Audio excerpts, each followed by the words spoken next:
um pouquinho mais a fundo essa relação dos hormônios com esses órgãos-alvos. A começar pelo hormônio do crescimento, também conhecido como hormônio somatotrópico ou somatotropina. Trofia, alimentar, agir, somato, corpo.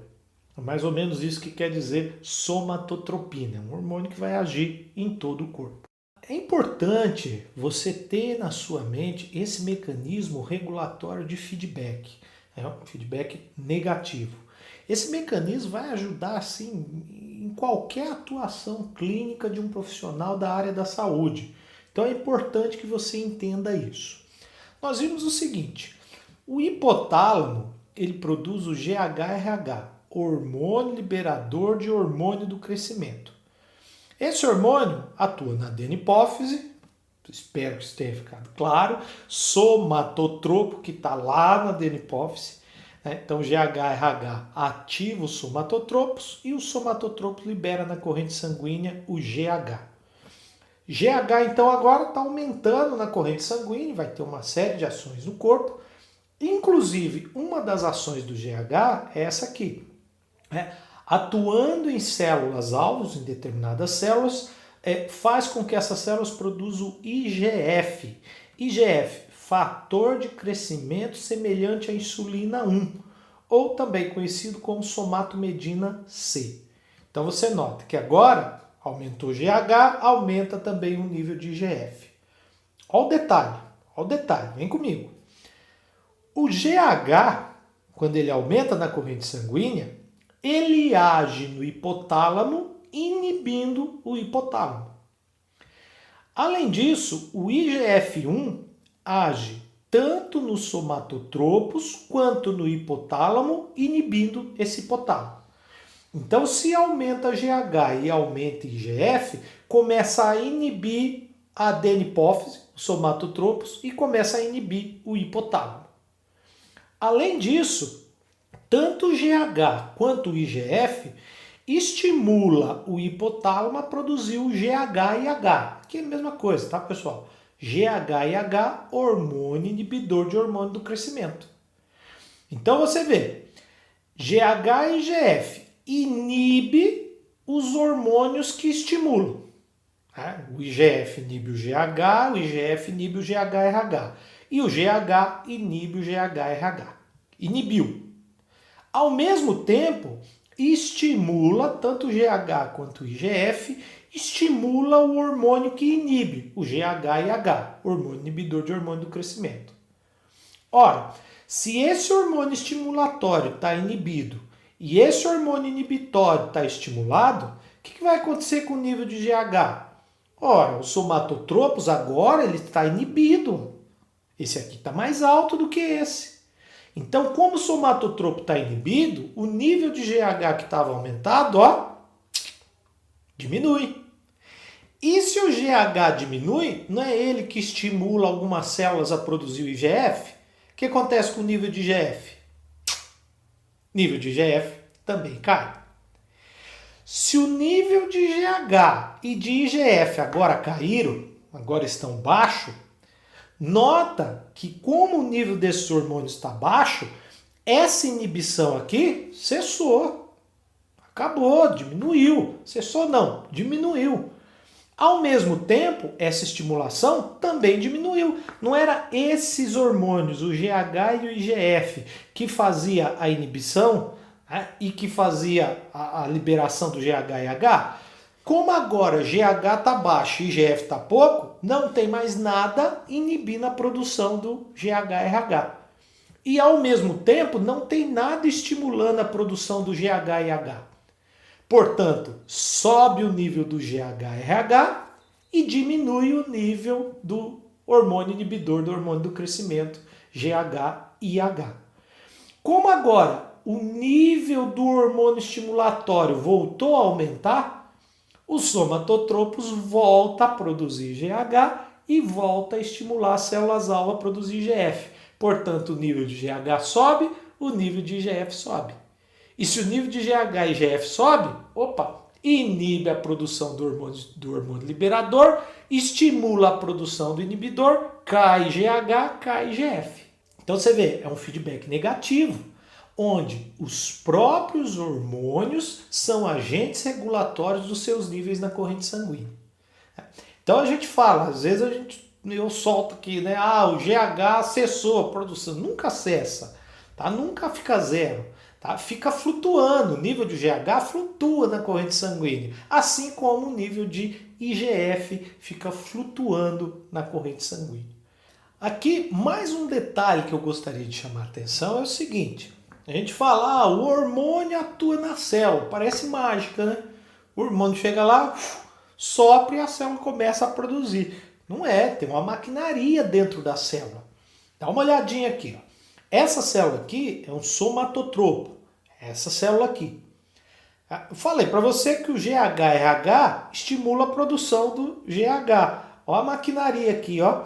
GHRH é um hormônio proteico, portanto o receptor está na membrana, estimula a proteína G, GS é proteína G estimulatória, que ativa a adenilato ciclase.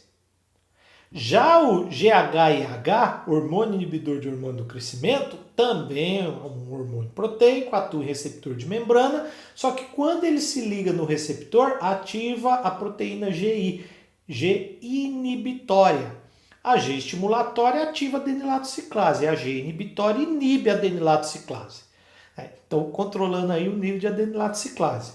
Adenilato ciclase, você lembra bem, vai ativar ATP e AMP cíclico, que é o segundo mensageiro, que ativa proteínas quinases que fosforilam proteínas. Essas proteínas fosforiladas atuam no núcleo, sintetizando RNA para o GH e aí produzindo o GH, caso o GHRH esteja no nível maior do que o GHIH, ocorre a produção do GH com liberação desse GH na corrente sanguínea. E aqui, quando eu falo proteínas quinases, muitas proteínas quinases ativadas. Não é uma proteína quinase, não é uma molécula de AMP cíclico. Isso é um ponto importante. Um hormônio, né, a gente fala, o hormônio ativa uma molécula, legal, mas essa molécula ativa várias moléculas, ativa várias adenilato ciclase. Várias adenilato ciclase ativa várias AMP cíclico. Vários AMP cíclico ativa várias proteínas quinases. Várias proteínas quinases fosforilam várias proteínas. Então a reação ela vai se amplificando. Por isso que um pouquinho de hormônio é suficiente para dar uma reação grande no corpo. Um pouquinho de hormônio faz um grande efeito. E as pessoas usam hormônios como a Deus dará. Né? Cuidado! Né? Hormônio, um pouquinho dele causa um grande efeito no corpo. Feitas essas observações, vamos observar aqui alguns fatores que estimulam ou inibem a secreção do hormônio do crescimento. Por enquanto, vamos citar fatores que estimulam a liberação de hormônio do crescimento. Diminuição da glicose, dos ácidos graxos na corrente sanguínea, isso estimula o hormônio do crescimento. Jejum, né, ou inanição, estimula o hormônio do crescimento. Deficiência proteica estimula o hormônio do crescimento, é um potente estímulo para o hormônio do crescimento. Trauma, estresse, estados de excitação, exercício estimula o hormônio do crescimento, testosterona e estrógeno estimulam o hormônio do crescimento, portanto a mulher tem um estímulo do hormônio do crescimento em fases do ciclo relacionada a estrógeno. Olha que detalhe interessante. Aqui eu chamo muita atenção de vocês, ó. Sono profundo. Os estágios 2 e 4 do sono. Tem aumento do hormônio do crescimento. Uma coisa importante. Hormônio liberador de hormônio do crescimento, né? Vai causar a liberação do hormônio do crescimento, conforme nós vimos aqui. E o que inibe? Inibe o GHEH, que é o hormônio inibidor de hormônio do crescimento, inibe hormônio do crescimento exógeno que vem de fora, pessoas que fazem uso de hormônio do crescimento ou que faz uso de fator de crescimento semelhante à insulina. Lógico, aí ó, hormônio do crescimento e IGF inibe a produção de hormônio do crescimento. Pessoas que usam GH e IGF exógeno, está inibindo o somatotropo de produzir o GH endógeno dentro do corpo. Aumento da glicemia inibe o hormônio do crescimento, aumento de ácidos graxos vai inibir o hormônio do crescimento, contrário, né? Aqui, 2 detalhes. Idade. Com a idade, a tendência é ter cada vez menor concentração de hormônio do crescimento na corrente sanguínea. E obesidade. A obesidade também diminui o hormônio do crescimento. Aqui um gráfico importante. Né? Hormônio do crescimento produzido em nanograma. Nanograma. Tá? É uma coisica de nada. Grama se divide por 1000, miligrama. Miligrama se divide por 1000, micrograma. Micrograma se divide por 1000, nanograma. Olha que coisica. Coisica de nada. Né? Então, essas concentrações que nós estamos falando é em nanograma por ml de plasma. Nota 2 picos de hormônio do crescimento. Esses 2 picos de hormônio do crescimento causados por exercício intenso e sono. Nota que o pico do sono, né, para causar a liberação do hormônio do crescimento na corrente sanguínea, o pico de sono é quase comparável ao pico do exercício intenso. Detalhe importante. Efeitos fisiológicos do GH. Essa imagem aqui bonita, né, mostrando aí a hipófise anterior, né, ou pituitária, hipófise ou pituitária liberando o hormônio do crescimento. E aqui mostrando, né, os efeitos diretos e indiretos do hormônio do crescimento. Como assim efeitos indiretos? Indiretos é porque o hormônio do crescimento atua no fígado, principalmente em alguns outros tecidos, aumenta a produção do IGF. Então é a ação do hormônio do crescimento via IGF. Quais são os efeitos desse hormônio, né, do IGF? Tem um efeito no esqueleto, aumentando o crescimento ósseo, aumentando a formação de cartilagens, enfim, crescendo. O hormônio do crescimento causa crescimento via IGF. Imagina aí a produção de hormônio do crescimento por uma criança. O IGF tem uma ação também fora do esqueleto. Qual que é essa ação? Aumenta a síntese proteica. Ah, que bonito! Aumenta o crescimento e a proliferação celular. Para crescer célula, para proliferar a célula, tem que estar aumentada a síntese proteica. Senão não tem crescimento e proliferação celular. O hormônio do crescimento tem uma ação direta.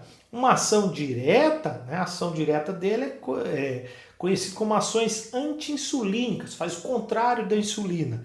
A insulina deposita gordura. O hormônio do crescimento causa lipólise, né? Causa quebra da gordura, né? Quebra dos triglicerídeos lá no tecido adiposo. O hormônio do crescimento tem uma ação nos carboidratos. Ele aumenta a quantidade de glicose na corrente sanguínea. Insulina diminui, o hormônio do crescimento aumenta, né? Portanto, ele é um hormônio hiperglicemiante, causa aumento da quantidade de glicose na corrente sanguínea. Importante, tem que ter energia mobilizada das gorduras e dos carboidratos, juntamente com síntese proteica aumentada para poder ter proliferação de célula, ter crescimento celular. Ou seja, na presença do hormônio do crescimento, né, a criança vai aumentar de tamanho, vai aumentar a síntese proteica, deposição de gordura e vai estar utilizando sempre os carboidratos. Mas será que o hormônio do crescimento é importante só na infância? Esta aula termina aqui, mas o aprendizado continua. Para acessar as atualizações e as últimas novidades da metodologia Fisiologia Aplicada, utilize o link disponível na descrição ou aponte a câmera do celular para o QR Code na tela. Até a próxima aula!